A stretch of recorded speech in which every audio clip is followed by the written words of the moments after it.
Once upon a time, in a pond in northern India, a special fish was born. This fish was the enlightenment being, who would later become a great teacher. He lived among many other fish, both big and small.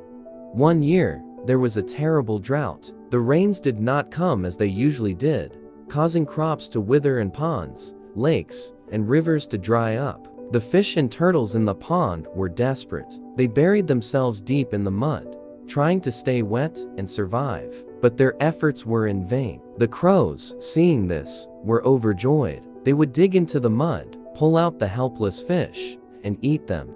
The enlightenment being felt deep sorrow for the suffering of the other fish. Filled with compassion, he realized that he might be the only one who could save them. But to do so, he would need to perform a miracle. The truth was that this special fish had never harmed another living being. He had never taken a life, not even of the tiniest creature. With this truth, he decided to call upon the power of his purity to bring rain and save his fellow fish.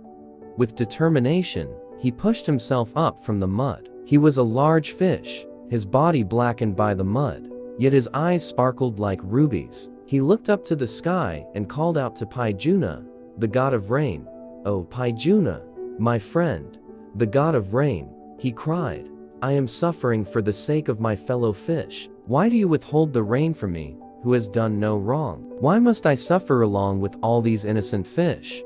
He continued, "I was born among fish who eat their own kind, but I have never harmed another fish, not even one as small as a grain of rice. I have never taken any life. Because of this truth, I have the right to ask you, make the rain fall, end the suffering of my fellow creatures." He spoke with the authority of someone giving a command to a servant.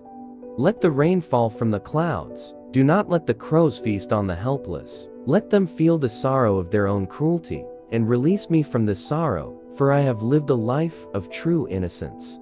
After a brief moment, the sky responded. It opened up, and rain poured down heavily. The rain brought relief to the fish, the turtles, and even to humans who had been suffering from the drought. The great fish who had worked this miracle eventually passed away, but he was reborn in a place fitting for someone as pure as he was. The moral: true innocence can bring relief to many.